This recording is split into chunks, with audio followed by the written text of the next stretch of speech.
tranquilos, sin el acto oficial de inauguración, les doy la bienvenida a todos al Congreso y mi primer agradecimiento a los ponentes. Tengo el gran honor de presentar, también te doy la bienvenida, por supuesto a ti que estás aquí, a Marta Lilia Tenorio. Marta Lilia Tenorio, que ya estuvo aquí en ese congreso que yo he mencionado del año 2011, era un congreso, como dije, mucho más amplio, de abanico más amplio, y ella hablaba precisamente de la influencia de Góngora en América. Hubo como 2 o 3 ponencias sobre ese asunto. Este congreso es precisamente un desarrollo de esa pequeña sección del otro congreso, Góngora y América. Y esto pues hace que Marta Lilia esté aquí dando la conferencia inaugural pues por muchas razones, pero ya las 2 palabras Góngora y América las resumen, porque es experta en Góngora y porque es experta en la literatura hispanoamericana colonial. Tienen la información completa, bueno, completa, un extracto de su currículum, de todos los conferenciantes, me vas a permitir que lo adelante, por lo tanto yo intentaré, y es mucho el esfuerzo que hago, y lo saben bien quienes me han seguido en la cátedra Góngora anteriormente, yo intentaré que mis presentaciones sean muy breves y sobre todo que no repitan lo que ya pueden encontrar en esa libreta, con información de libros, artículos publicados, enfoques de investigación. Pero, claro, le he pedido a los ponentes, a mis invitados, que esto no se lo tomen como una falta de educación o una descortesía, pero algo tengo que decir, al menos tratándose de esta conferencia inaugural, y lo haré también en los otros casos, me conozco, ¿no? Yo tengo que decir que descubrí a Marta Lilia personalmente a través de la lectura de un artículo. Yo estaba harto de leer artículos sobre Sor Juana y había una parte, cuando yo daba clase de Sor Juana, que he estado muchos años dando clases de literatura hispanoamericana sobre Sor Juana, y había una parte de su producción que era la modalidad del retrato. Entonces yo leí varios artículos y hubo un momento en que de pronto encontré el artículo, fue lo primero que leí, tuyo, de Marta Lilia Tenorio sobre el retrato en la poesía de Sor Juana, y ya me di cuenta de la valía de esta investigadora, a la que no conocía personalmente, ¿no? Incluso pude detectar pues, algo muy común en nuestra época, y es como otros artículos posteriores pues seguían muy de cerca, vamos a decirlo de esa forma, el artículo importantísimo de Marta Lilia Tenorio.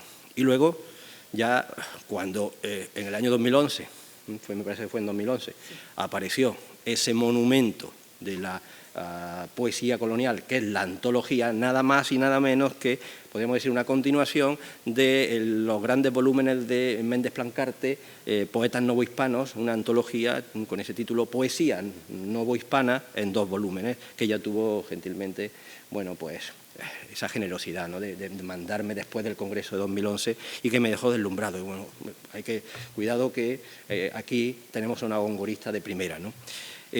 Un libro sobre Góngora, además, poco después. Ya como no teníamos suficiente con esa investigación, que le habrá llevado prácticamente gran parte de su vida, la de los poetas, la poesía novohispana, pues de pronto pues se suelta en el año 2013, si no recuerdo mal, con un Góngora en la poesía... no, me estoy confundiendo con... Gongorismo en la poesía en Nueva España. Gongorismo en la poesía de Nueva España, ensayo de restitución. Si lo otro iba después de Alfonso Méndez Plancarte, esto iba después de un librito de José Pascual Buxó titulado Góngora en la poesía novohispana, que tenía, claro, quizás esa su carencia, un enfoque eminentemente estilístico a la saga de los estudios de Dámaso Alonso. Ella de pronto nos presenta un libro que es la referencia para saber cómo Góngora es leído en Nueva España, después de, o sea, en el siglo, el mismo siglo final, el XVI y XVII, XVIII y XVIII, claro, cerramos en el XVIII. Entonces, es experta en Sor Juana de las buenas, quiero decir, no de las especulativas y heurísticas. Y luego, su experiencia en Sor Juana facilita que los profesores que damos clases de literatura hispanoamericana, pues contemos ahora con un importante libro, que fue el último que me envió, que es la antología en Penguin de la poesía y parte de la prosa de Sor Juana. Es una referencia también importantísima. Entonces, por todas estas razones, Marta Lilia Tenorio está aquí en este congreso, pero también por su discreción a la manera de Sor Juana, según la palabra del Siglo de Oro, o sea, por su inteligencia. También, y esto para mí es importante, por su carácter. Solo hemos coincidido en el año 2011, aunque luego hemos intercambiado email, ¿no? Por su manera de entender nuestra profesión. Una manera de entender nuestra profesión ajena al tablado público, a la manera de Rulfo, otro gran mexicano. Es decir, una forma elegante de estar en el mundo. Por eso te doy la bienvenida, Marta Lilia, y tienes la palabra para hablar de nuestra querida Sor Juana. Muchas gracias a todos. Muchas gracias a Joaquín por haber pensado en mí para inaugurar el Congreso, que no sé si te lo agradezco o fue too much para mí, pero bueno. Muchas gracias a todos y pues sin más comienzo. Cuando Joaquín Roses me escribió para invitarme a este Congreso, respondí sin prudente titubeo alguno, claro que sí. ¿Y de qué hablaría? Por supuesto, de Góngora y Sor Juana, mi mero mole, como decimos en México. Unos días después me di cuenta de mi tontería. ¿Qué más se puede decir al respecto? Yo misma hice una revisión sobre el tema y algo muy poquito agregué. Supuse que con eso el tema quedaba agotado y tan. ¿Por qué había respondido de manera tan irreflexiva? Ya no había marcha atrás. Solo me quedaba ponerme a trabajar, a releer con ojos más viejos, no necesariamente más sabios, pero sí más experimentados. Por eso añadí al título de mi ponencia, el una vez más, locución adverbial que espero que a lo largo de esta lectura cobre algún sentido. Vuelvo a Joaquín Roses, quien dice que, cito, para encontrar a un verdadero gongorista habría que hallar no solo la calca de un estilo, sino una analogía en la actitud renovadora, en la intención transformadora, en el ejercicio innovador. Hasta aquí la cita. En este sentido, me parece que en todo el barroco hispánico no hay más auténtica y más grande gongorista que Sor Juana. Es verdad que la lengua de Góngora creó un patrimonio de soluciones expresivas, un repertorio articulado de versos encomendados a la memoria de todo poeta, un conjunto de hábitos expresivos, de posibilidades y preferencias estilísticas, en fin, una gramática lírica, fórmulas, figuras, tropos que se ofrecían a todo poeta de la segunda mitad del siglo XVII. Por esto es pertinente la distinción que hace Sánchez Robaina entre imitación e influencia. La primera se refiere a detalles textuales concretos, rasgos de composición o procedimientos. La influencia, en cambio, implica una modificación en la visión artística del receptor, con las consecuencias éticas o epistemológicas que la aceptación de esta lección artística y estética pueda traer. Me parece, pues, sugerente la propuesta de Giorgio Pasquali de diferenciar entre reminiscencia e imitación por un lado y alusión por otro. Las dos primeras pueden ser no deliberadas e involuntarias. La alusión, por el contrario, es intencional, voluntaria y totalmente explícita. Así, una red alusiva no solo tiene que ver con la repetición o recreación de un verso, una imagen, una yuntura o incluso una rima, sino también con las razones por las que se usa una determinada herramienta estilística y con la manera en que se la hace funcionar. La característica particular de lo que el filólogo italiano llama arte alusiva es que el poeta que alude busca que el lector reconstruya con precisión el texto evocado. Esta dinámica carga de sentido las obras en cuestión, la que alude y la aludida, por lo que resulta una suerte de mapa, de instrucciones de lectura. Cuando Sor Juana toma a Góngora como modelo, no puede decirse que rivalice con él. Más bien, rinde homenaje a las herramientas de una poética que valora y aprecia y con la cual quiere ser identificada. Hace de la poesía gongorina no solo objeto de emulación, sino un espacio de diálogo poético. El poeta cordobés es al mismo tiempo testigo de tradición y linaje y garante de la nueva historia que ella está escribiendo. Sor Juana apela a la autoritas para instaurar una memoria literaria, de manera que la dimensión poética se crea por la presencia de dos diferentes realidades, el hipotexto gongorino y el texto sorjuanino, cuya confrontación produce una realidad más compleja. Esto sucede especialmente en el diálogo que establece entre su primero sueño y la primera soledad. Dice el epígrafe del primero sueño, cito, Primero sueño, que así intituló y compuso la madre Juana Inés de la Cruz imitando a Góngora. Hasta aquí la cita. Es muy probable que Sor Juana haya organizado las secciones y el orden de los textos para la publicación de su segundo volumen en 1692. Lo que ya no es tan probable es que sea ella la autora de los epígrafes. Sí parece que debió de insistir encarecidamente a sus editores que respetaran el término primero, pues en su respuesta a Sor Filotea habla de él como un papelillo que llaman el sueño. Es decir, así lo llamarían quienes lo conocían, pero ella lo tituló Primero Sueño. En el caso de Góngora, primera es solo un adjetivo ordinal que funciona como atributo del sustantivo soledad. No la presenta, sino que la enlista dentro de una serie, puesto que hay una segunda y según esto habría una tercera y una cuarta. El primero de Sor Juana precede al sustantivo, lo presenta caracterizándolo como parte de un linaje poético muy específico, nada menos que el poema que casi 80 años atrás había cambiado el rumbo de la poesía en español. Este primero, pues, está preñado de sentido. Luego está la enfática oración que así intituló y compuso, que ya es toda una declaración de principios. Con toda naturalidad, el epigrafista entiende que Sor Juana se dispone, por un lado, a usar con esa misma vocación renovadora y transformadora todos los recursos formales de la lírica gongorina, por otro, a cargarlos de sentido para decir cosas nunca antes dichas, como en su momento hizo Góngora. En mi gongorismo en Nueva España, hace 6 años, acepté acríticamente, con poca reflexión, lo que dijo el padre Calleja, amigo epistolar y primer biógrafo de Sor Juana, sobre la relación entre el primero sueño y la soledad primera. Dice el jesuita, cito, «Son 2 poemas incomparables, únicos, igualmente deleitosos, cada uno a su modo. Pero una sola cosa hay que reconocer, que la materia de Góngora, los paisajes amenos, los prados y arroyos, las dulzuras de la vida bucólica, estaba ya predispuesta, como si dijéramos, a medio poetizar, mientras que la materia de Sor Juana nunca antes había sido poetizada». Hasta aquí Calleja. En efecto, son 2 poemas incomparables, igualmente hermosos y originales. Pero ¿de verdad puede decirse que la materia de Góngora esté a medio poetizar y que ya había sido poetizada? El trabajo del poeta cordobés no es describir algo intrínsecamente maravilloso, sino hacernos descubrir la maravilla de un objeto supuestamente ya conocido. En este sentido, la materia gongorina no había sido poetizada, por lo menos en la tradición hispánica. Sor Juana entendió perfectamente esa lección: mostrar, esto es, hacernos ver, y definir, esto es, hacernos entender.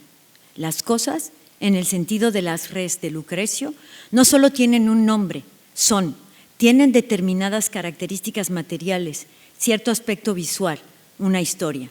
El trabajo lingüístico y estilístico de Góngora circunscribe y define con precisión los referentes descritos, evitando cualquier vaguedad y cualquier inercia del sentido.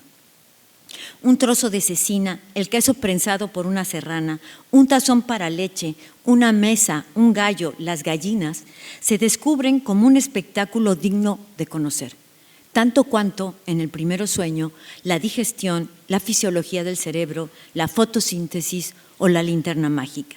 Son solo materias diferentes, igualmente complejas, tras las cuales hay la misma curiosidad intelectual, la misma vocación enciclopédica y el mismo objetivismo o materialismo poético. La herramienta más evidente, implícita en el adjetivo primero, es el uso de la silva. Como aclaran Juan Montero Delgado y Pedro Ruiz Pérez, la silva se venía cultivando por lo menos 10 años antes de la Soledad Primera. Y según nos dice Eugenio Asensio, para el primer cuarto del siglo XVII constituía un nuevo género prosódico que permitía, cito, una fácil transición hacia una poesía ya lírico-descriptiva, ya reflexiva, ya narrativa, ya didáctica. Hasta aquí Eugenio Asensio. Con todo, fue Góngora quien le confirió una realización genérica definida, porque, al igual que otras formas métricas, la silva no es solo un molde compuesto por versos con un determinado número de sílabas, combinados de alguna manera y con una específica organización de las rimas. La silva es también un código genérico. entendido como una forma discursiva capaz de construir un modelo coherente del mundo en su propia imagen, como un lenguaje, es decir, un léxico y un estilo, pero también como un sistema mental y una gramática de las cosas. Hablando del renacimiento de la Silva durante el 480, Pierre Galland la define como una escritura de la rebelión, que toma como modelo la variedad de la naturaleza y que tiene como vocación, por un lado, afinar la capacidad reflexiva del poeta y del lector, gracias a la selección que hace de la información y de las palabras, y por otro, liberar la voz individual. Me parece que La soledad primera y El primero sueño ejemplifican muy ilustrativamente esta caracterización de la Silva. En los dos casos, la elección del molde métrico no es solo una decisión formal, sino una actitud ideológica, por llamarla de alguna manera, que ofrece una visión fragmentada del mundo que revela, por un lado, la inquietud del observador, incapaz de dar cuenta del puzzle del universo, y por otro, su fascinación por los detalles. En la introducción a su edición de Las soledades, Robert Jam llama la atención hacia, cito, la abundancia de detalles poco perceptibles a primera lectura, pero extraordinariamente precisos y minuciosamente concertados, que hacen pensar, si nos limitamos a este aspecto, en un trabajo de relojería. Hasta aquí la cita. Aquí quiero destacar, comparando los dos poemas, algunos aspectos de las siguientes: el funcionamiento de la rima, de las perífrasis y de las comparaciones. En las dos composiciones, el hilo narrativo es en apariencia igualmente simple.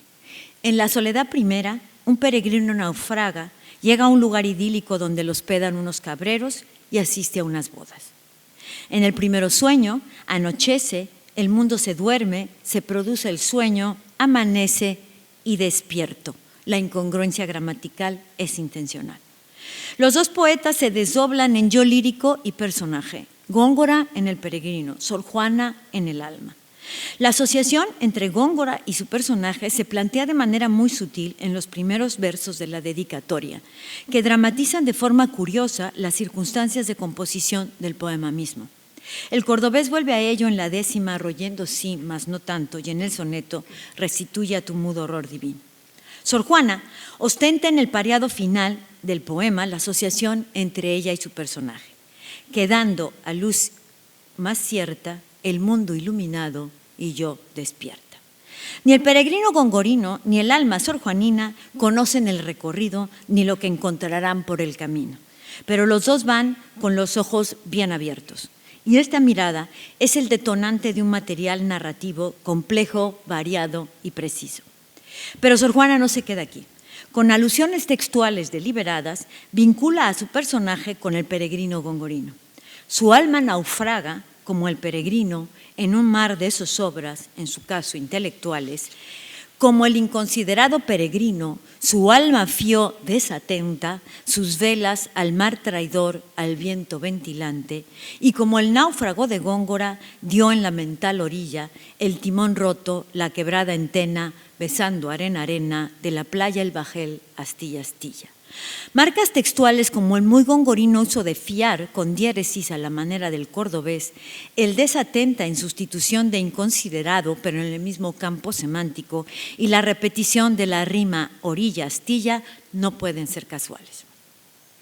Dice Robert Jam que el mejor ejemplo del refinamiento de Góngora es la versificación, dentro de la que destaca la distribución de las rimas y la ausencia de versos sueltos. El hecho de que, usando una forma tan libre como la Silva, el poeta se someta tan fielmente a la disciplina de la rima, significa para el estudioso francés que el cordobés la consideraba, cito, imprescindible en tanto que elemento musical del poema. Hasta aquí la cita. Y es esa musicalidad la que dicta buena parte del sentido y la sintaxis del texto. Por ejemplo, el discurso o bienaventurado albergue parece dividirse en 3 tiradas más o menos simétricas de 12, 16 y 14 versos cada una, que simulan la cadencia lírica de las estancias petrarquistas. Las 2 primeras tiradas tienen exactamente la misma proporción de heptasílabos, 75%, proporción que disminuye un poco al 57% en la última parte. La cantidad de heptasílabos es notable, pues no es la norma de La soledad primera, cuyo porcentaje de heptasílabos es del 25%. Cada tirada queda encerrada en sus rimas, abren y cierran con la misma consonancia y en medio predominan los pareados. Pero, a diferencia de las estancias petrarquistas, la última rima de cada tirada se parea con la primera de la siguiente, enfatizando la vocación aestrófica de la silva. Así, la disposición y número de heptasílabos y endecasílabos y la distribución de las rimas están al servicio del lirismo tan nostálgico como crítico de esta sui generis expresión de la alabanza de aldea y desprecio de corte. Traigo a colación otros dos ejemplos de esta muy particular asunción de la libertad métrica de la silva. Los dos proceden de la Soledad Primera. Uno es el canto amebeo. Cada tirada de este canto forma una estancia petrarquista delimitada por la distribución de las rimas y con un solo heptasílabo. Góngora vuelve a mostrar la absoluta ductilidad de la silva al encomendar al endecasílabo la expresión amorosa y al hacer funcionar el heptasílabo casi como un verso de vuelta para introducir el estribillo. El otro ejemplo son los últimos 8 versos, todos endecasílabos, que anunciando batallas de amor se organizan en una especie de octava real, el metro de la épica, pero de pareados, como reflejo quizá de la pareja que lidiará esas batallas de amor. Otras veces Góngora forma estrofas que no se corresponden con formas métricas convencionales, que, prescindiendo del número o distribución de heptasílabos o endecasílabos, se encierran en sus rimas y forman una especie de viñeta que describe un objeto específico. Por ejemplo, todos y cada uno de los regalos que llevan los serranos a la boda. 6 versos para la terneruela, 6 para las gallinas, 6 para los cabritos, 6 para los conejos, 6 para el pavo, 6 para las perdices, 8 para la miel siempre tiene un lugar muy especial en la poética gongorina, 6 para el gamo. Y solo para enfatizar la importancia casi cognoscitiva de esta función descriptiva de la rima, pensemos en los 14 versos, casi todos pareados, dedicados a la brújula. Es muy probable que ya esté alucinando, pero en el primero sueño hay 2 pasajes simétricos de cada verso, de 14 versos cada uno, predominantemente pareados, dedicados, uno al faro de Alejandría y el otro a la linterna mágica. Además de la ausencia de versos sueltos, de que la separación máxima entre una rima y otra es de 14 versos, de la presentación de algunas tiradas en formas métricas más o menos convencionales, evidentemente marcando ciertas pautas narrativas o líricas, y de la formación de viñetas encerrando las consonancias, encuentro otras 2 particularidades de la rima en Góngora. La primera es la frecuencia de pareados y de triadas, estas formadas por una consonancia separada por unos pocos versos, no más de 6, de un pareado con la misma consonancia. Llama la atención la primera de estas triadas, Pino, del verso 15, que rima con el pareado peregrino camino de los versos 19-20. Esta triada enfatiza muy sutil pero eficazmente el manifiesto poético de los primeros versos de la dedicatoria. El juego fonético entre pareados y este tipo de triadas cohesiona la materia sonora y narrativa y marca la continuidad de la silva como una totalidad. La segunda particularidad es una suerte de encabalgamiento sonoro, así lo llama Ram, o rima encabalgada. Gramatical y narrativamente, la idea termina en el verso. Lo único que se continúa es la rima. Por ejemplo, al final del pasaje del bienaventurado albergue, para que el discurso intrínsecamente coherente y autónomo no quede como una unidad aislada que interrumpe el libre fluir de los versos y de los pasos del peregrino, el poeta encabalga la rima. Oh bienaventurado albergue a cualquier hora. No pues de aquella sierra engendradora, y queda la rima encabalgada, y esto pasa en varias ocasiones solo en la Soledad Primera. Ahora veamos cómo explota Sor Juana la partitura métrica propuesta por Góngora. En relación con la proporción de endecasílabos y heptasílabos, aunque no mucho más alto, sí hay que decir que el porcentaje de heptasílabos es mayor en el primero sueño, 32%. ¿Qué implicaciones puede tener esta diferencia? No estoy muy segura, quizá ninguna. El hecho es que la proclividad sorjuanina hacia el heptasílabo se corrobora con creces en su otra silva, el epinicio dedicado al virrey conde de Galve por su victoria sobre los franceses. Podría pensarse, pues, en cierta aspiración heroica, en la que los heptasílabos son el 48%, mientras que en la Soledad Segunda son el 22%. lo que a su vez confirma la inclinación gongorina hacia el endecasílabo. Preceptivamente hablando, se supone que el endecasílabo es un verso más grave, propio del discurso épico-narrativo, y el heptasílabo un verso más suave, propio de un discurso más ligero. Creo que tanto Góngora cuanto Sor Juana, conscientes de la convención y gracias a esa conciencia, usan una y otra medida indistintamente con valores narrativos o líricos. Simplificando mucho, la música gongorina aligeró el endecasílabo, el razonamiento sorjuanino agravó el heptasílabo. En relación con la rima, un guiño de la denominación de origen es la repetición de varios pareados gongorinos, no sé si de oído o deliberadamente: ala, escala, hierba, minerva, trofeos, ptolomeos y el ya mencionado orillas, astillas. Asegurado el linaje, la gran libertad que se toma Sor Juana tiene que ver con la distancia entre las rimas. Frente al máximo de 14 versos de la Soleá primera, en el primero sueño hay casos como intercadente del verso 65, que encuentra su par hasta el valiente del 366, recogida del 126, con el convertida del 292, ventilante del 562, con el fulminante del 798, horrendo del 329 con el tremendo del 718. Tanta es la separación que se produce la impresión de que hay más versos sueltos de los que en realidad hay. De la misma manera, provocando la misma sensación de versos que quedan sueltos, Sor Juana recurre a las tríadas gongorinas, pero las estructura al revés. Primero, el par de rimas más o menos cercanas y mucho más adelante el verso que completa la tríada. Por ejemplo, resquicios del verso 28 rima con propicios del verso 30 y luego en el 162 aparece ejercicios. Cantidades del verso 522 rima con cualidades del 524 y mucho más adelante en el 665 con facultades. En los dos casos parece que ejercicios y facultades quedan sueltos, pero en realidad forman una tríada con los dos anteriores. Este fenómeno bien puede ser solo una artimaña de la memoria auditiva de Sor Juana, pero hay una tríada que me parece particularmente significativa. Cobarde, del verso 453, rima con alarde del verso 457 y mucho más adelante, en el verso 769, con tarde. Esta asociación consonántica no me parece tan casual. Cuando el alma pudo ver la grandeza del universo, retrocedió cobarde, intentando no hacer alarde de fuerzas que no tenía, y después de mucho cavilar y esforzarse, se repone tarde de la dificultad de la empresa. Además, más de 100 versos después del 769, se repite la consonancia cobarde-alarde, casi en el mismo contexto semántico y con tarde como rima interna. Hacia el final del poema, la noche pretende hacer alarde de un vigor que ya no tiene, pero reacciona tarde y ante la inminente embestida del día retrocede cobarde. Se burla Ram de que a veces, exacerbando el desmenuzamiento formal de un texto, hacemos a las vocales decir cualquier cosa. Y pudiera ser que mi lectura de esta tríada de rimas sea un ejemplo de lo que dice Ram. El hecho es que no es el único caso en que los pares de rimas, sin importar la distancia que haya entre una y otra, son portadores de significado. Solo al comienzo del poema, no creo que sea producto del azar que la punta altiva del obelisco que forma la sombra al hacerse de noche rime 6 versos más adelante con la pavorosa sombra fugitiva.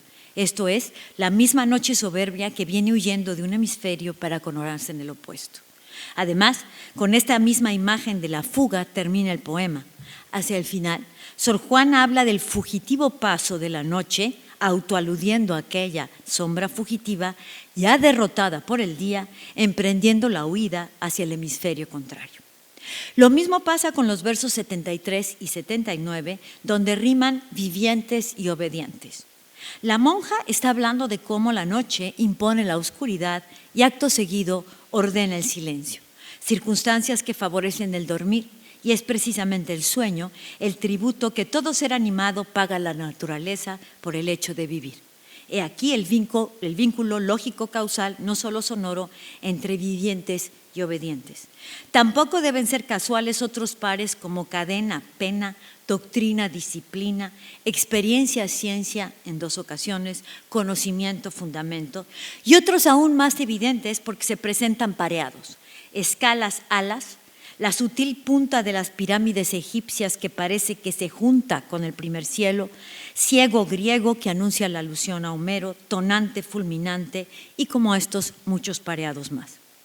A la manera gongorina, la rima no solo es parte del andamiaje sonoro y melódico del poema, sino que colabora de manera importante en la fragua del sentido, a veces incluso de manera sediciosa, pues si no se repara en cómo se presentan los pares consonánticos, queda oculto lo que verdaderamente está diciendo Sor Juana. Veamos, si no, el siguiente pasaje. Después de zozobrar en el mar del conocimiento, el entendimiento más tranquilo juzga conveniente a singular asunto reducirse o separadamente una por una discurrir las cosas que vienen a ceñirse en las que, artificiosas, 2 veces 5 son categorías. Reducción metafísica que enseña los entes concibiendo generales en solo unas mentales fantasías, donde de la materia se desdeña el discurso abstraído, ciencia formar de los universales. Varios críticos, principalmente Méndez Plancarte y Soriano Vallés, han insistido en la afiliación de Sor Juana a la filosofía aristotélico-atomista, y este pasaje es uno de los argumentos a favor de esa afiliación. El propio Antonio Latorre, que no cree en ese aristotelismo-tomismo, dice que aquí, cito, por una especie de obligación, hace Sor Juana un elogio de Aristóteles. Sin embargo, si reparamos en las rimas, lo que hay aquí es una crítica del sistema aristotélico. Cosas artificiosas, categorías, fantasías, enseña, desdeña, generales, universales. Lo que realmente está diciendo Sor Juana es que es artificial separar el conjunto de asuntos para ceñirlos artificialmente a 10 categorías que no son sino mentales fantasías, esto es, concepciones intelectuales que no necesariamente explican las cosas, fantasías que, generalizando, aspiran a ser representaciones universales. En pocas palabras, la monja no acepta esa reducción metafísica que enseña desdeñando la materia. La ciencia, lo dice más adelante en 2 pareados, parte de la experiencia de la materialidad del objeto. En el gongorismo en Nueva España señalé que una particularidad de la silva sorjuanina frente a la gongorina era que Sor Juana sometía la forma aestrófica por excelencia a un sutilísimo estrofismo, acercando las rimas para marcar secciones narrativas. Notoriamente esto es un error. Este funcionamiento narrativo de la rima es lección de Cordovés, como ya lo vimos. Tan lo es que para marcar y encerrar estas secciones, como Góngora, la monja recurre preferentemente al uso de pareados. Por ejemplo, son tiradas de pareados los 24 versos dedicados al funcionamiento del corazón y de los pulmones, los 12 que discurren sobre los afeites femeninos, los 10 sobre la fisiología del cerebro, los 24 sobre la medicina, etc. En fin, no voy a repetirme, solo quería corregirme. Este estrofismo es también herencia gongorina. Para cerrar esta reflexión sobre la rima, me queda hablar de la rima encabalgada y de los 4 versos sueltos, solo 4, que hay en el primero sueño. En cuanto a lo primero, Sor Juana encabalga solo en 4 ocasiones. Quizá porque hace demasiados excursos o paréntesis que salen del hilo narrativo del poema, los marca muy claramente, dándoles cierta autonomía de rima. Ahora, me parece que los 4 casos de rima encabalgada están cargados de sentido. El primero está en los versos 85-86. Dice que al hacerse de noche, el viento se calma, queda sosegado. Punto para pasar a hablar de lo que sucede en el mar. Sin el viento, el mar está no ya alterado. Sosegado, alterado, unen los mundos terrestres y acuáticos. El segundo ocupa los versos 122-123. La noche es tan profunda que aún el temeroso venadito está dormido. Punto para describir a las aves también dormidas en la quietud del nido. Dormido, nido, unen 2 especies animales. El tercero es el pareado de los versos 326-327. Se trata de la evocación de los montes Atlante y Olimpo para compararlos con la altura del monte donde se encuentra su alma. Separa el primer término de comparación, la altura de dichos montes, del segundo, la altura de su monte, con un punto. O vecino el calor del sol lo apura, punto. A la región primera de su altura, etc. Puesto que se dilata en la exposición del primer elemento, el encabalgamiento de la rima le permite dar continuidad a la comparación. El último caso está hacia el final del poema, versos 894-895. El sol abandona el hemisferio opuesto para hacer luminoso su oriente en nuestro hemisferio. Punto para aclarar que antes de que esto suceda, primero aparece el apacible lucero de Venus, calificado de hermoso. Luminoso, hermoso, señalan dos momentos del amanecer, además en Histeron Próter. En cuanto a los versos sueltos, sabemos que la silva permite su uso, pero también sabemos que el modelo de Sor Juana no tiene uno solo y que ella se ha preocupado por marcar muy claramente esa filiación, innovando en algunos aspectos como la distancia entre las rimas o la estructura de las tríadas. Esos versos sueltos son licencia, descuido o innovación. El primer caso es trabajo del verso 171. Consonancia no fácil, pero su soltura resulta muy relativa porque si bien no hay un par para trabajo, el sustantivo se encuentra en una construcción muy particular. Dos versos dentro de un paréntesis explicativo que abre y cierra con él y lo repite al centro en rima interna. Trabajo, en fin, pero trabajo amado, si hay amable trabajo. Otro caso de verso suelto es haya, que es el 790, que puede caber en la categoría de descuido o licencia, aunque me decanto por lo segundo. La rima es fácil y el poema es una pieza simétrica, muy pensada y construida, por lo que me parece un gesto deliberado. Los dos versos sueltos restantes son fantasía, 264, y comprenderlo, 768. No sé si sobreinterpreto, qué diría Ram, pero encuentro mucho sentido en estas cuatro rimas sueltas. En la respuesta a Sor Filotea, Sor Juana habla insistentemente del trabajo que le ha costado estudiar sola, a secas, sin maestro, con un libro mudo. Buena parte del primer sueño está dedicado a la posibilidad de encontrar, hallar, el método más efectivo de conocimiento. Finalmente, ¿de qué trata el poema sino de la fantasía de poder ver todo frente a la imposibilidad de comprenderlo? Pues no se trata solo de ver, sino de comprender. Si la lección de Góngora era preñar de sentido la rima, es esta una pequeña aportación de su discípula más aplicada. Escribe Borges: el mundo es un tropel de percepciones baraustradas. Una visión de cielo agreste, ese olor como de resignación que alientan los campos, la gustosa acrimonia del tabaco enardeciendo la garganta, el viento largo flagelando nuestro camino y la sumisa rectitud de un bastón ofreciéndose a nuestros dedos, caben aunados en cualquier conciencia casi de golpe. El idioma es un ordenamiento eficaz de esa enigmática abundancia del mundo. Lo que nombramos sustantivo no es más que una abreviatura de adjetivos y su falaz probabilidad muchas veces. En lugar de contar frío, filoso, hiriente, inquebrantable, brillador, puntiagudo, enunciamos puñal. Hasta aquí Borges.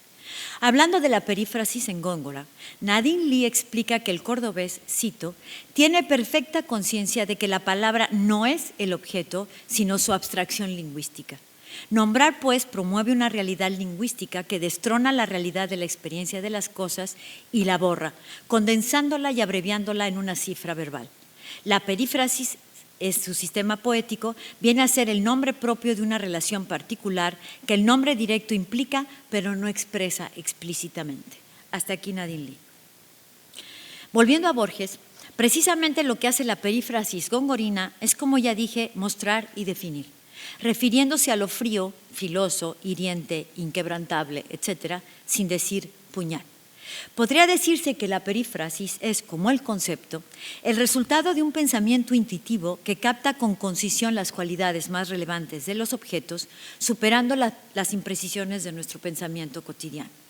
Como dice muy bien Wallace Stevens, the accuracy of accurate images is an accuracy with respect to the structure of reality.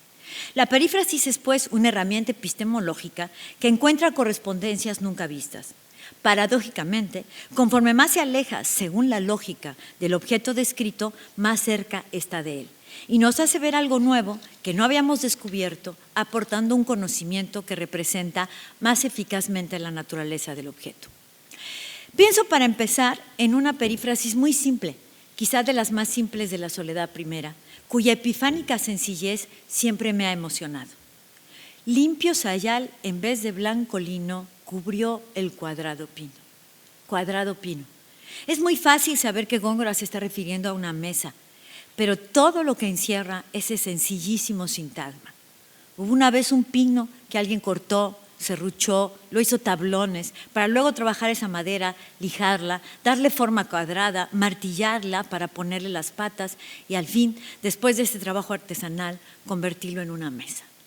El término mesa hubiera dejado fuera la materia de que está hecha, su forma y sobre todo su historia, que es lo que le dio el ser. El cuadrado pino no es solo un hallazgo lírico de Góngora, sino un manifiesto ético, un homenaje al trabajo del campo, al respeto que se debe a la naturaleza que nos brinda esos bienes casi gratuitamente. Como este cuadrado pino, en la Soledad Primera nos salen al paso los purpúreos ciros de cecina, las crestadas aves y su marido, el doméstico nuncio canoro del sol, el arroyo de clavijas de marfil y negras guijas, etc. En el primer sueño encontramos igualmente perífrasis sencillas, esto es breves, de un solo sintagma o verso, como esta que hace alusión a la tráquea. Musculoso, claro, arcaduz blando. Además, con vocablo gongorino, arcaduz. El verso es casi una definición anatómica. La tráquea es un órgano membranoso, cartilaginoso, de ahí el musculoso, blando, puesto que se dilata y se comprime, que funciona como un canal en el proceso de inhalación y exhalación. Como Góngora, y sobre todo en las construcciones perifrásticas en las que la precisión es condición sine qua non, Sor Juana no adjetiva el tuntum. Por esto el adjetivo claro me intriga. Creo que está usado como ocultismo semántico en una de las acepciones que tiene el latín, penetrante, sonoro, límpido, por la función que tiene este órgano en la producción de la voz. Góngora presenta en 8 breves y vívidas viñetas los regalos que los serranos llevan a las bodas: la ternerita, las gallinas, el pavo. 8 imágenes simétricas y estilizadas en que, sin aspavientos mitológicos o librescos, nos hace ver la realidad material de cada uno de estos animales, la familiar extrañeza de su apariencia. Fijar estas imágenes supone una lengua que, al mismo tiempo que subraya lo inesperado de la representación, da las claves para desencriptar los signos así construidos. En el primer sueño, tras mucho cavilar sobre qué método usar para empezar a comprender la maquinosa pesadumbre del universo, el alma sorjuanina concluye que es excesivo atrevimiento pretender discurrirlo todo, quien aún la más pequeña, aún la más fácil parte no entendía de los más manuales efectos naturales. Habla entonces de no poder siquiera explicar objetos singulares tan aparentemente sencillos como una fuente o una rosa. Sobre esta última dice: quien de la breve flor aún no sabía por qué búrnea figura circunscribe su frágil hermosura. Mixtos por qué colores, confundiendo la grana en los albores, fragante le son gala. Ámbares porque exhala y eleve, si más bello ropaje al viento explica, que en una y otra fresca multiplica hoja, formando pompa escarolada de dorados perfiles cairelada, que, roto del capillo el blanco sello, de dulce herida de la cipria diosa, los despojos ostenta jactanciosa, si ya el que la colora, candor al alba, púrpura la aurora, no le usurpó, y, mezclado, purpúreo esampo, rosicler nevado. Solo un paréntesis para abonar en lo que he venido diciendo de la rima. Todo este pasaje sobre lo difícil que es explicar aún las cosas más manuales, es decir, las que tenemos más a la mano, comienza en el verso 708, cuya consonancia es pequeña, que rima 4 versos más adelante con resueña, que es un adjetivo aplicado a la fuente. Y enseguida viene el verso, aún la más fácil parte no entendía. Después de los 17 versos dedicados a la fuente, casi todos pareados, viene la parte de la rosa, del verso 731 al 750, casi todos pareados, usando como puente el verso, quien de la breve flor aún no sabía. Y sabía es precisamente el par, 21 versos después, de entendí, los 2 versos pertenecientes a un mismo campo semántico. Probablemente exagero, pero en una poesía tan objetiva, racional y aquilatada, según dice mi amiga Amelia de Paz, como la de Góngora y en este caso la de su discípula, me cuesta creer en una disposición casual, no intencional. Por cierto, tengamos presente la idea y vocabulario de estos versos muy cercanos a un pasaje de la Soledad Primera que citaré más adelante. Fin del paréntesis. Si buscamos en un diccionario el término rosa, encontramos la siguiente definición: flor del rosal. Si buscamos en un diccionario un poco más especializado, hallamos planta dicotiledonia. Por cierto, también la soya es una planta dicotiledonia. En ninguna de estas dos definiciones vemos la rosa. ¿Qué pasa cuando Sor Juana hace una enumeración que asocia los colores, las texturas y el perfume y habla de la figura ebúrnea de esa misma rosa, de su frágil hermosura, de sus colores mixtos, de los ámbares que exhala y de cómo, roto el capullo, brota jactanciosa como amplio purpúreo y rosicler nevado? Toda la verdad de lo que es la rosa se recoge plásticamente en una perífrasis formada por una trama de imágenes visualmente poderosas.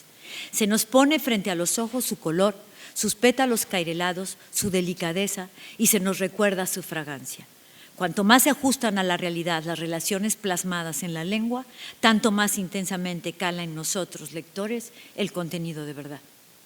Como en las viñetas de los regalos de la Soledad Primera, el poder de estos versos está en su patos racional y su fuerza visual. Lo poético es ver, dice Juan de Mairena a sus alumnos, y esto es precisamente lo que hacen posible las perífrasis, descubriéndonos que la aproximación poética a lo real es la más real que puede concebirse, pues descubre vínculos nunca antes vistos entre los elementos que conforman las cosas. La perífrasis, más que describir o narrar, hace brotar las cosas mismas. Tras ella, no solo hay una técnica artística magistralmente llevada a cabo, no solo está el placer de la belleza, sino también una actitud filosófica que reflexiona sobre las cosas, las causas y sus efectos, una actitud que quiere sobrepasar las apariencias y comunicar una verdad interior percibida instintiva, pero racionalmente por los poetas. En su artículo La retórica de las soledades, Robert Jam estudia convincentemente el modus operandi de las comparaciones gongorinas. Me detengo en uno de sus ejemplos, los versos 727-731 de la Soledad Primera. Cual del rizado verde botón, donde abrevia su hermosura virgen rosa, las cisuras cairelea, un color que la púrpura que cela por brújula concede vergonzosa. Aquí es donde tenemos que recordar los versos sorjuaninos sobre la rosa. Explica Jam que el objetivo de esta comparación es, cito, ponderar el pudor juvenil, la hermosura todavía en cierne de la novia. Pero lo que queda finalmente en el lector es en realidad la rosa, que ni siquiera se menciona por su nombre. Es decir, concluye Jam, el segundo término de la comparación se desconecta en cierta medida del primero, al que tenía que ir sometido, para cobrar cierta autonomía y desarrollarse de manera independiente. Algo parecido pasa con las comparaciones sorjuaninas, aunque la poeta no solo o no necesariamente es raptada por los prodigios de la naturaleza, sino por las noticias eruditas. Por ejemplo, para ponderar la altura del mirador donde se halla su alma en el sueño, recurre a tres comparaciones muy desarrolladas y relativamente extensas, encerradas en sus respectivas tiradas de pareados. La ya mencionada de los montes Atlante y Olimpo, las pirámides de Egipto y la Torre de Babel.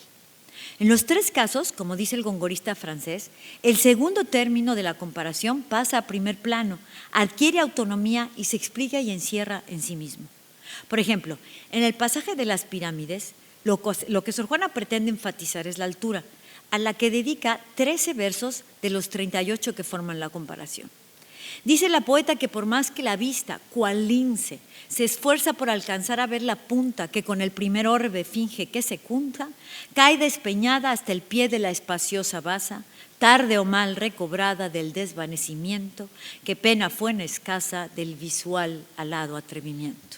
Con la variante tarde o mal de la yuntura gongorina y la hermosa recreación del tópico de Ícaro. El resto del pasaje es una acumulación de vocación enciclopédica de todas las noticias que tiene sobre el tema.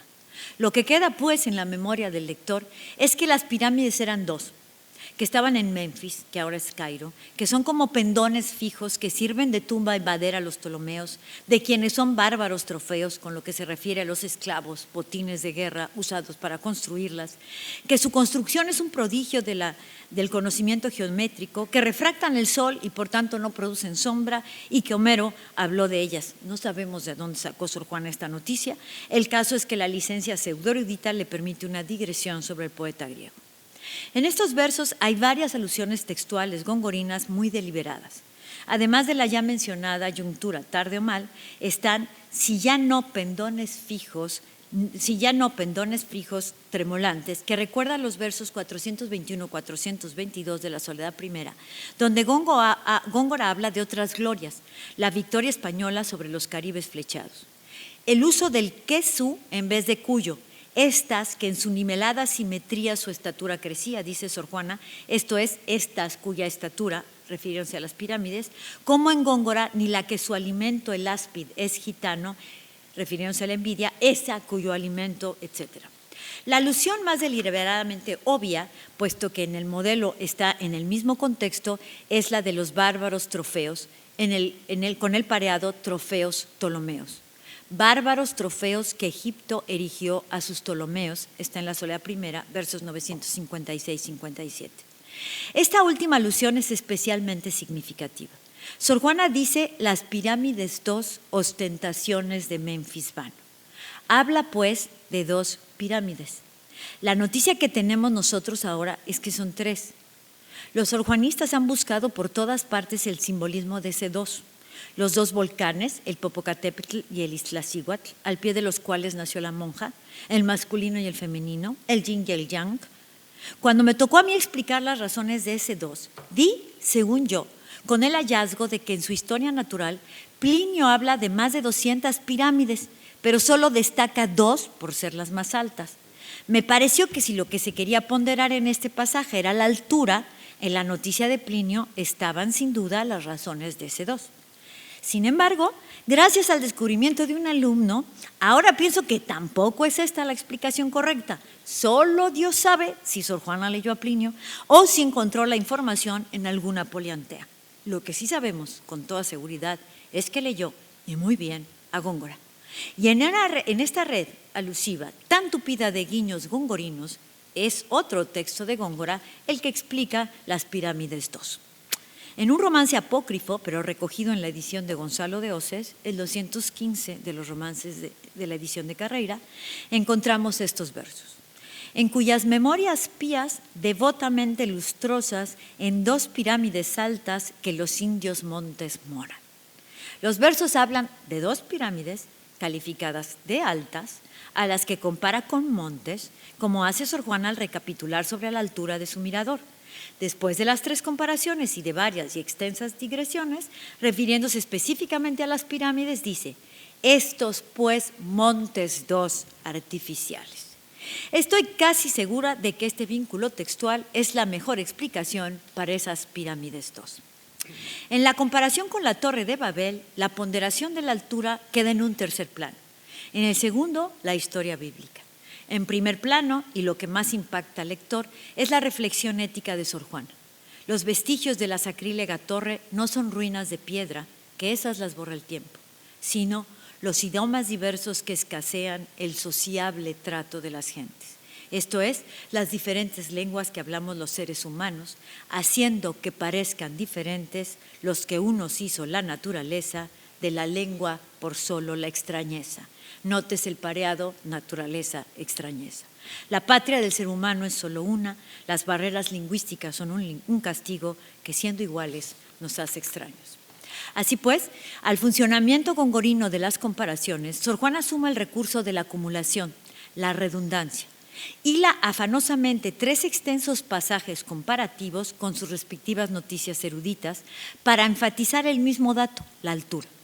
Esta acumulación casi sinonímica, sin embargo, le permite claridad y funcionalidad, pues de esta manera prepara el terreno para transcribir la excitación, la perplejidad, el encuentro de emociones de su alma al hallarse en tan privilegiado mirador, en cuya elevación inmensa, gozosa mas suspensa, suspensa pero ufana, gozo sí, pero también temor, temor sí, pero otra vez gozo. Y luego el miedo de lanzarse a la empresa, seguido del coraje de hacerlo, más la búsqueda de la manera de hacerlo, etcétera. En fin, todo lo que es en esencia el primero sueño. Concluyo. Las diferentes formas en que la memoria poética de Sor Juana alude a Góngora resultan de una elección artística y estética, esto es, están motivadas por el propósito de subrayar la construcción del texto poético. La monja encontró en el arte alusiva el verdadero camino hacia la originalidad. No se trata de un mero concurso de fuerzas entre el poeta que alude y el aludido, sino de establecer un diálogo, un intercambio de pensamientos entre dos voces, una continua confrontación entre formas y lenguas yuxtapuestas. En ese sentido, el primero sueño reescribe sus reminiscencias, afina nuestra lectura de las soledades, tanto cuanto éstas lo determinan, y reafirma la importancia de los dos poemas dentro del cuerpo de la tradición. Muchas gracias.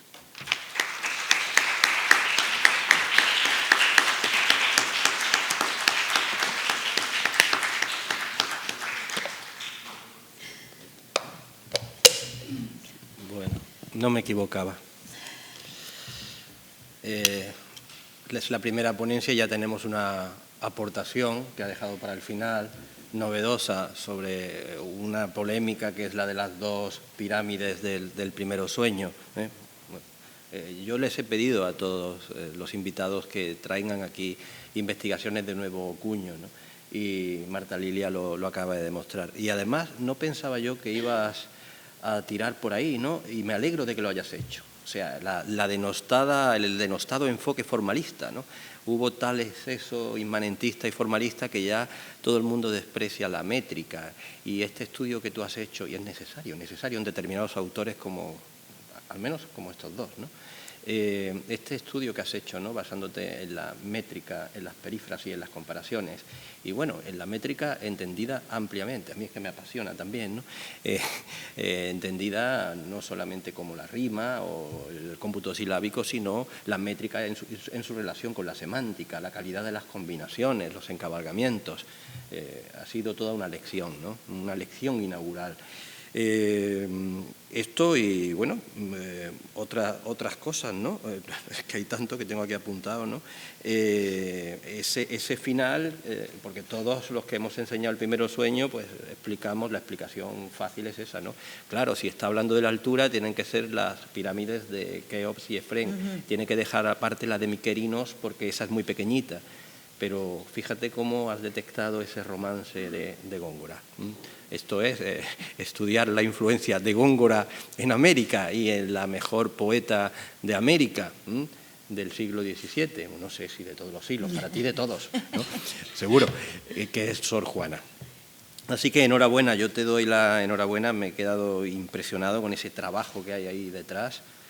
Pensaba que lo ibas a plantear de otro modo, otra vez, pero otra vez, y tan necesaria esa vuelta, también hay el otra vez por esa vuelta a lo formal, a la retórica y a la métrica.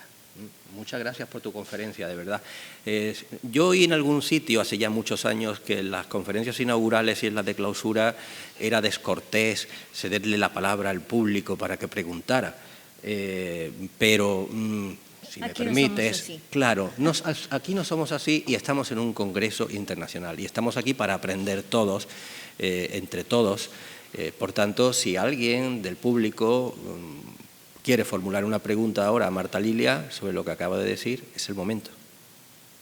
Hay un micrófono inalámbrico por ahí, que lo tienen nuestras colaboradoras, así que nadie se tiene que levantar ni nada. Ánimo.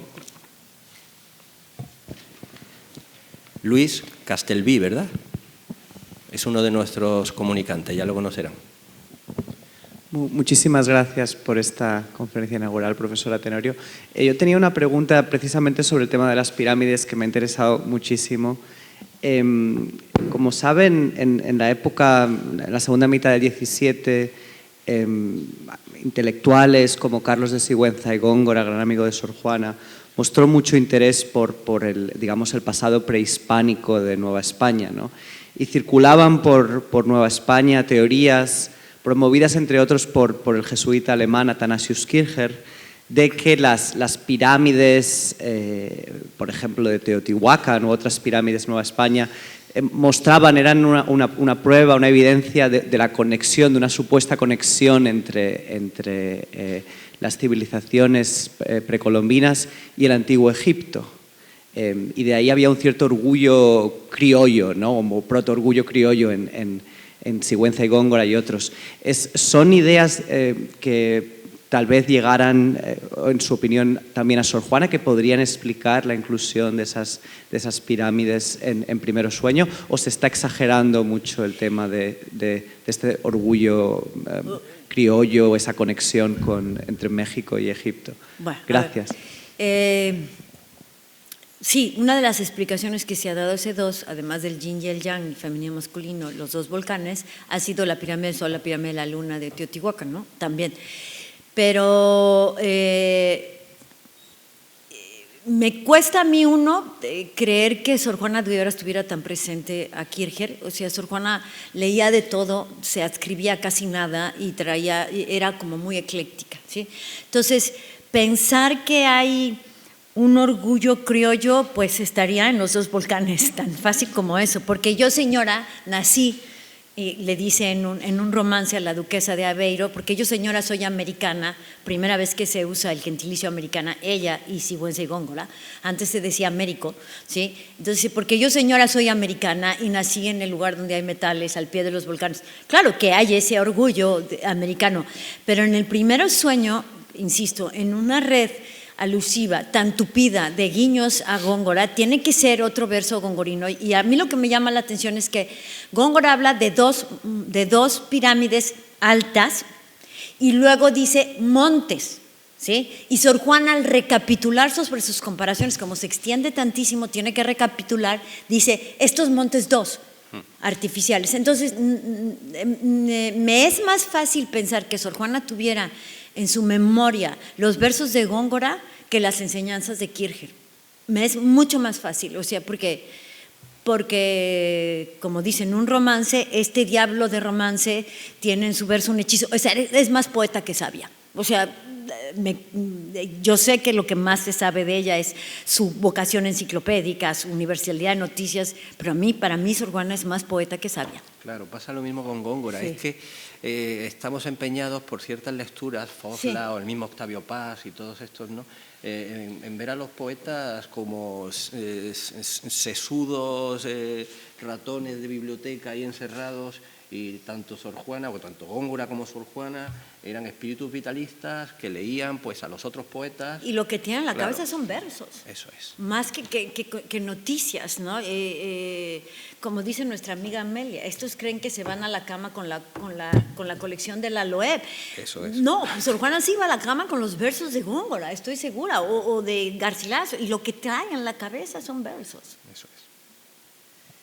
Muchísimas gracias. ¿Más preguntas? ¿No? Bueno, es increíble, ¿no?, como antes de todos los experimentos con la rima actuales y de las vanguardias, Góngora ya lo había probado casi todo. Sí. Es un descubrimiento, ¿no?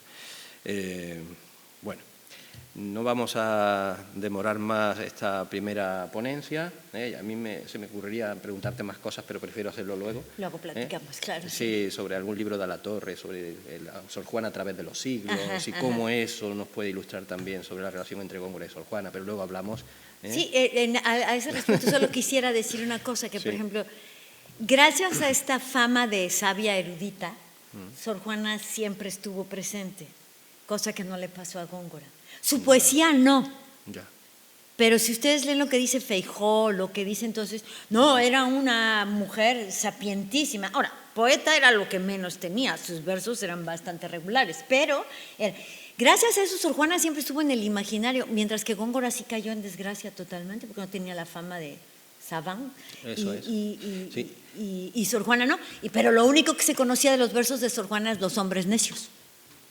Era lo único. Y el Primero Sueño, Jesús, María y José, era una aberración barroca. Sí, sí, totalmente. Bueno, según la crítica, ese repaso que hace él en Sor Juana a través de la crítica, que además tenemos la fortuna de que en el índice incluye a Góngora. Sí. Y yo he tenido la paciencia para algo que estoy escribiendo que nunca termino, y lo sabes, de rastrear todas esas alusiones, ¿no? y cómo se copian unos a otros, además. Y claro, a Sor Juana, bueno, se valora, como bien has dicho, que bueno, sea una mujer destacada intelectualmente en la época, a la que acudían para consultarle, la virreina y los sabios de la época, los letrados, pero cuidado, Eso de lo de escribir poeta versos no... no se le daba. Muy bien, pues muchas gracias y les emplazo para... ¿Qué hora es? Bueno, dentro de 15 minutos, ¿no? La conferencia siguiente, que será la de Carmen Alemany. Muchas gracias.